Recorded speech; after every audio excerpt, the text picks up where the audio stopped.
Man, what a finish. Kurt Busch, Kyle Busch going at it in the last, 30, 35 laps in this race. And then with the help of a teammate, Kurt Busch was able to get the win. His 33rd career win and another win for CGR. Could be the final win for CGR, but we'll see because we do have Daytona and Chastain. If he can make the playoffs, that would be great. But Kurt Busch is now officially locked into the playoff standings, as now that moves down Tyler Reddick into the final spot. And now we have a lot to talk about from this race at Atlanta, guys.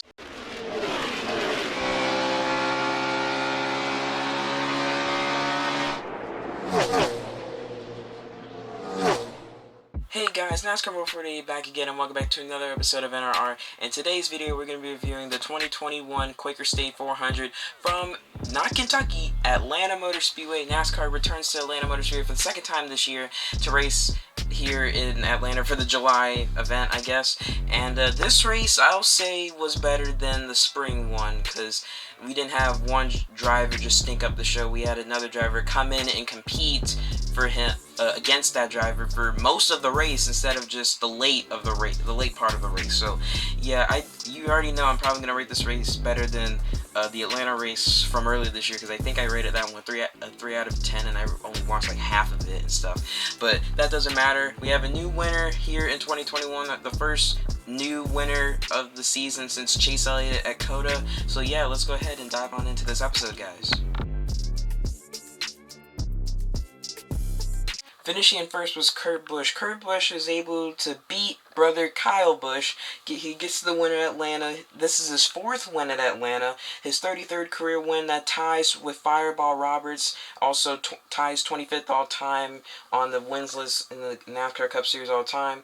And I was thinking, could this be the final win for CGR? I mean, I don't know if Kurt Busch will have another dominated performance, because after seeing this race, this was probably Kurt Busch's best win or most favorable win for CGR, knowing that they're going to shut down at the end of the year. This is probably the most dominating win that they had. I mean, Kentucky, he almost lost that race to Kyle. And then back at Las Vegas last year, I mean, that was a good hometown win for him, but DeBenedetto almost won that, and he didn't really dominate that race and stuff. But still, Kurt Busch is able to get the win, like I said, and it's all thanks to Ross Chastain. He even said shake and bake, and he was congratulating Ross Chastain over the radio, so that was cool and stuff. And he's also the final, and Kurt Busch is also known as the final driver to win at this Atlanta surface and stuff. And we'll talk about that Atlanta surface after we rate this race.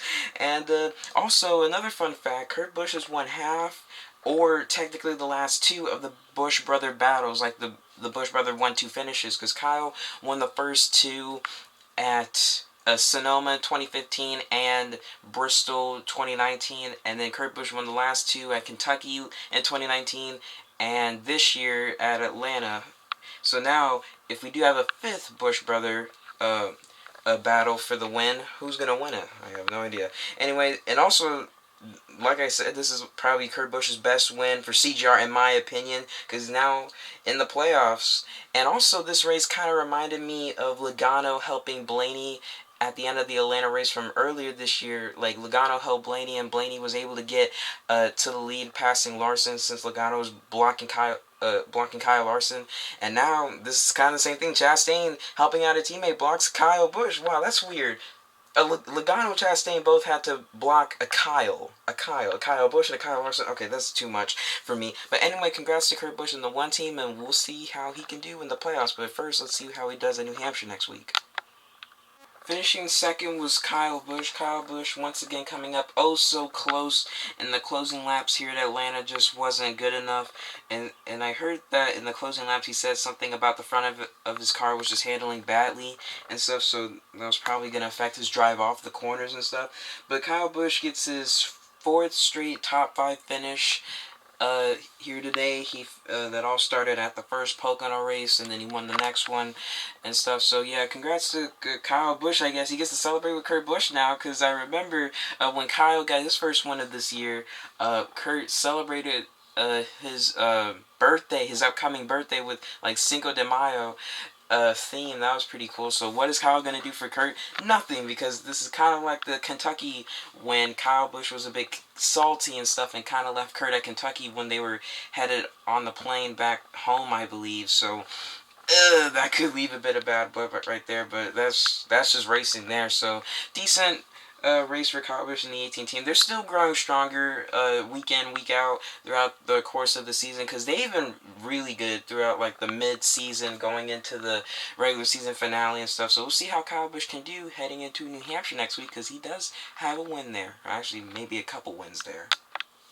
Finishing in third was Marchos Jr. Marchos Jr. had an up and down day, but he had a really good comeback day. I mean, first of all, this is his second straight top 10 finish and stuff. He hasn't had two straight top 10 finishes since the Kansas race to his win at Darlington. Ever since then, he's just been god awful, but still Truex looks like around this time of year he's starting to lift back up. This is kind of like last year, because last year I believe it was like that towards like the end of July going into August, and it was like around New Hampshire, Marcus Jr. was starting to pick things back up and stuff. So this could be where it is because he did not have a good June.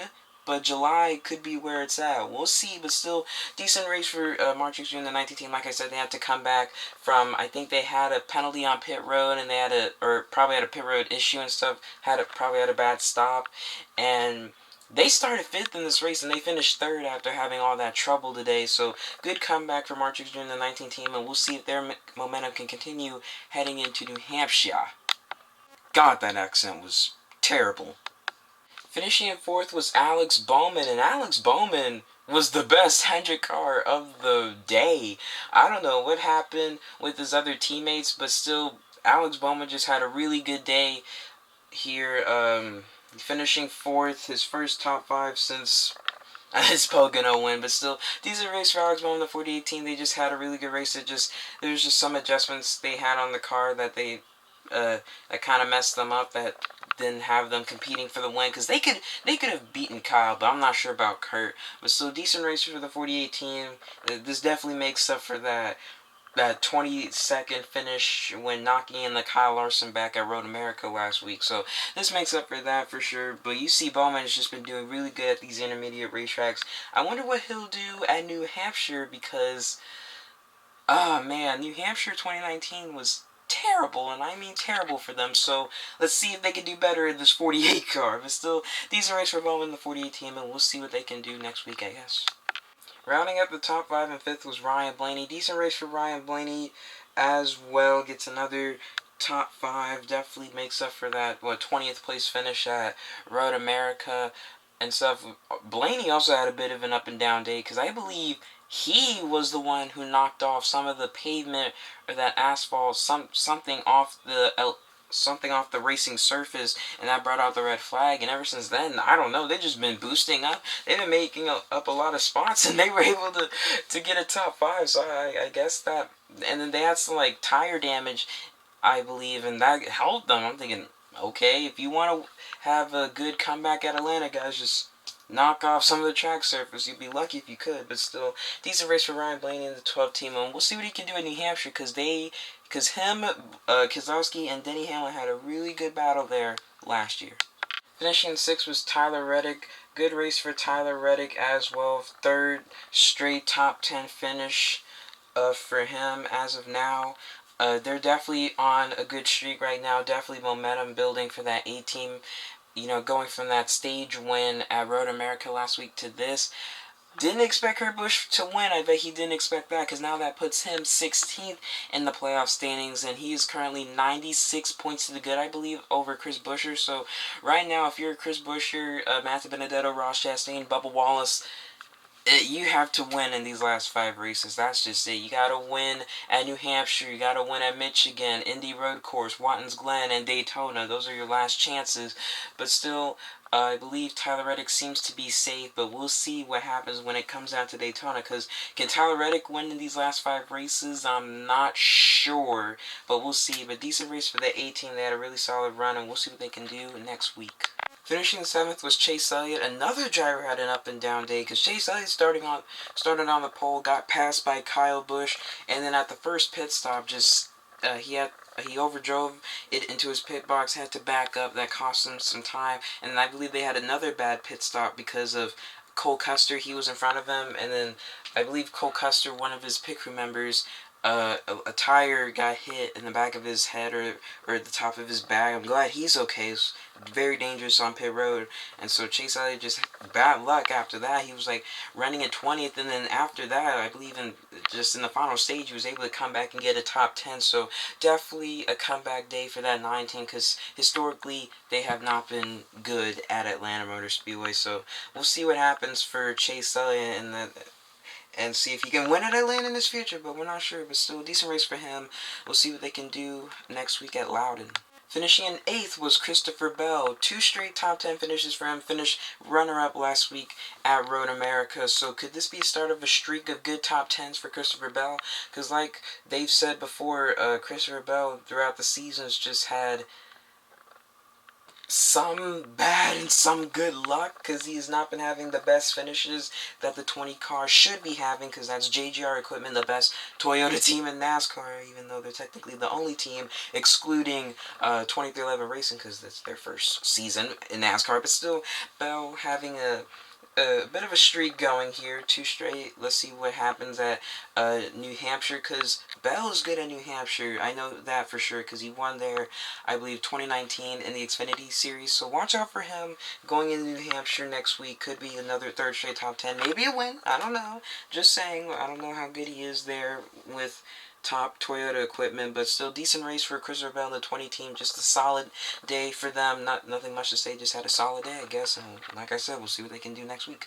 Finishing in 9th was Matt DiBenedetto. Matt DiBenedetto, 2 straight top 10s, finishes 10th last week at Road America, finishes 9th today. We'll see what he can do going into these playoffs, because I believe he's 18th in the playoff standings right now. I'm not sure if there's a race he could win. Maybe a Watkins Glen. I mean, road courses, we expect him to do good, but he's actually not done so well. But Road America kind of proved it, but then again, he finished 10th, not like he finished top 5, so we'll see. But most people are saying it's going to come down to Daytona like it did last year for Matt DiBenedetto, so we'll see what he can do in the 21 car, because, you know, having these 2 straight top 10s is good for him after having, a 24th at not Pocono, but Nashville, and then having a 32nd at Pocono, and then 18th. That's not good for them, so hopefully he can have a form of progression instead of regression for the 21 team. So yeah, good job for DiBenedetto getting another top 10, and we'll see what he can do next week. And finally, rounding up the top 10 and 10th was Brad Keselowski. This definitely makes up for Brad Keselowski, because earlier this year at the Folds of Honor Quick Trip 500, he finished 28th after starting like 4th.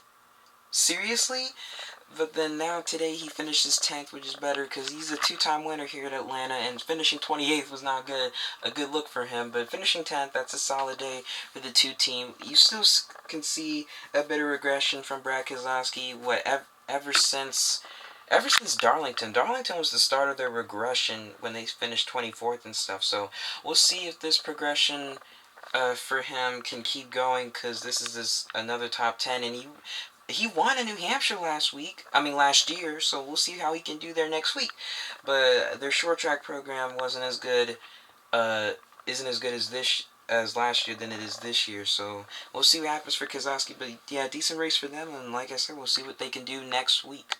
And now let's rate this race. Like I said at the beginning, this is the final race for Atlanta on this configuration and stuff. Like, I'm all in for a repay for Atlanta, because it proved it today with that chunk of the track of coming apart when Blaney ran over it, showing how old this track is. So I'm glad that happened, just to prove to these drivers that we need to repave Atlanta. Reconfigure it, I didn't say that, I just wanted to repave.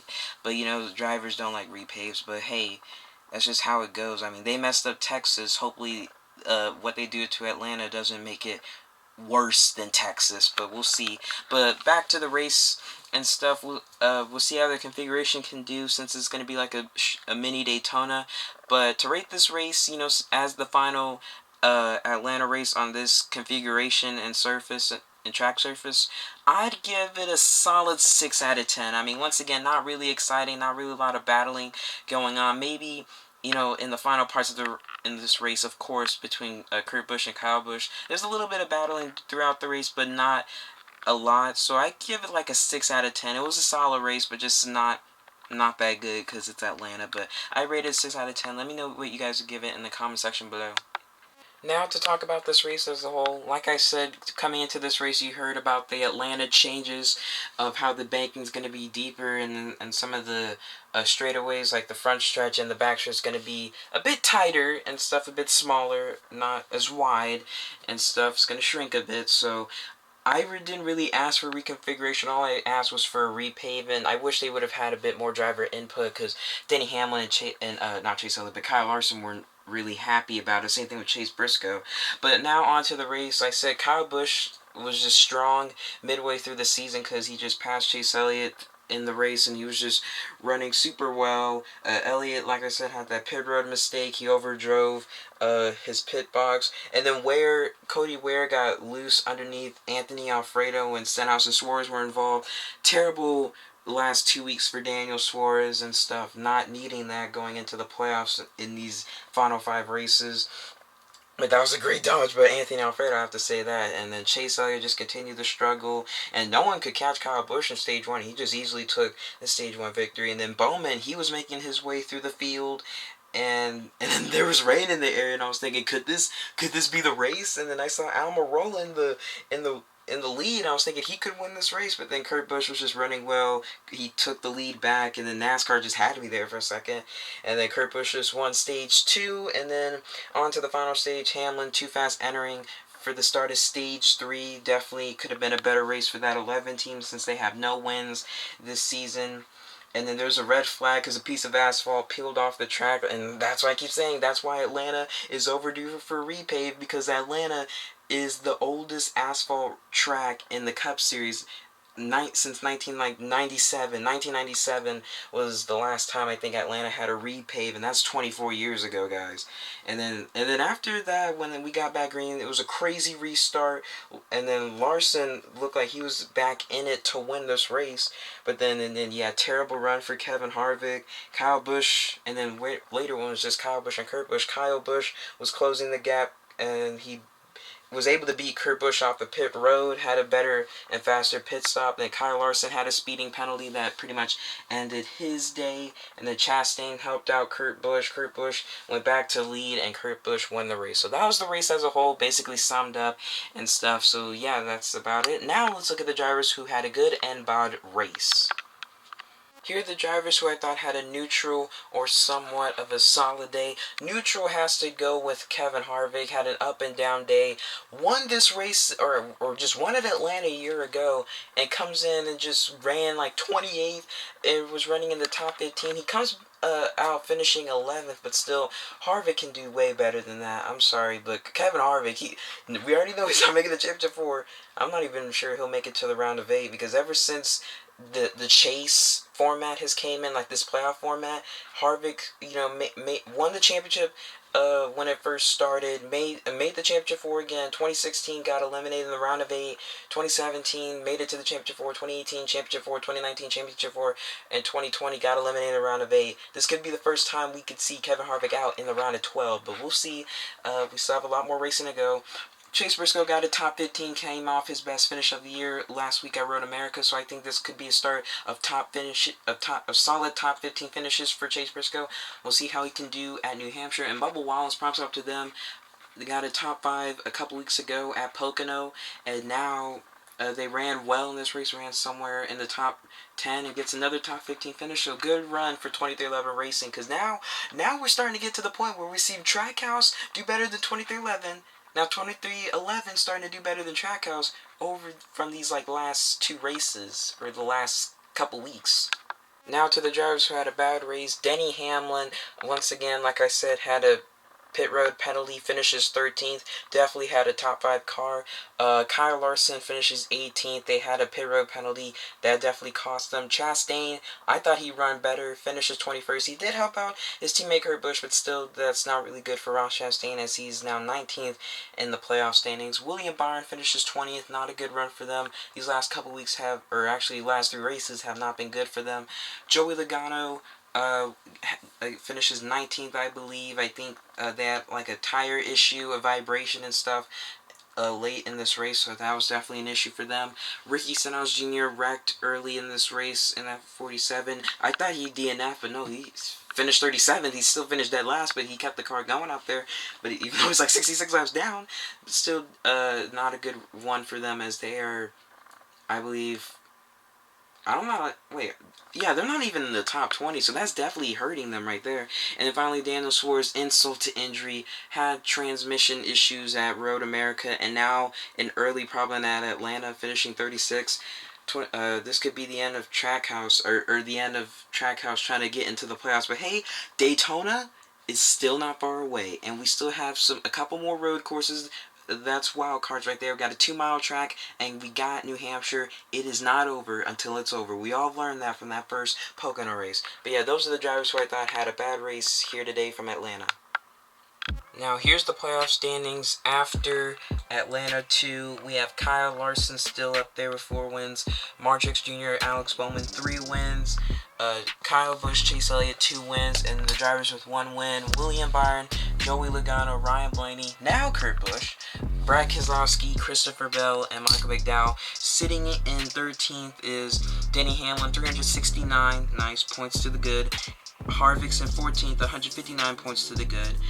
Dillon is 15th, 104 points to the good. And Reddick is sitting 16th above the cut line, 96 points to the good. And now below the cut line right here, you have Buescher minus 96, De Benedetto minus 138, Chastain minus 145, and then Bubba Wallace minus 148. So as of now, Hamlin's already good, guys, but right now, Harvick, from these last 20 drivers, Harvick could be in it, meaning that these could be the last 3 spots that aren't decided yet, because the first 13 spots are already clear. But for place number 14, I'm going to put a yellow on there for saying maybe, but the 2 spots that are red that are still up for grabs are the ones that are being held by RCR. So we'll see what happens, because right now, these 4 drivers, I believe, are just in a must-win situation. Yeah, they technically are at this point because of this Kurt Busch win, but we'll see. But yeah, those are the playoff standings after Atlanta, guys. So guys, thank you guys so much for watching. Please like, comment, share, subscribe. We had 173 subscribers. I have like 77% of you that aren't subscribed yet. So guys, please subscribe. It's totally free. I really would appreciate it if you guys could do that, please. It would mean a lot to me. But yeah, for the New Hampshire review, I won't be having that because I'll be out of town and stuff. I won't be bringing my equipment with me. I'm just going to be chilling, relaxing and stuff. So I will make a review on the New Hampshire race probably by the time I get back, which should be Wednesday or Thursday. So I'll try my best on a Wednesday or Thursday after the race to make the review. So guys, thank you guys so much for watching. I'll see you guys then. Have a great rest of your day. Peace out.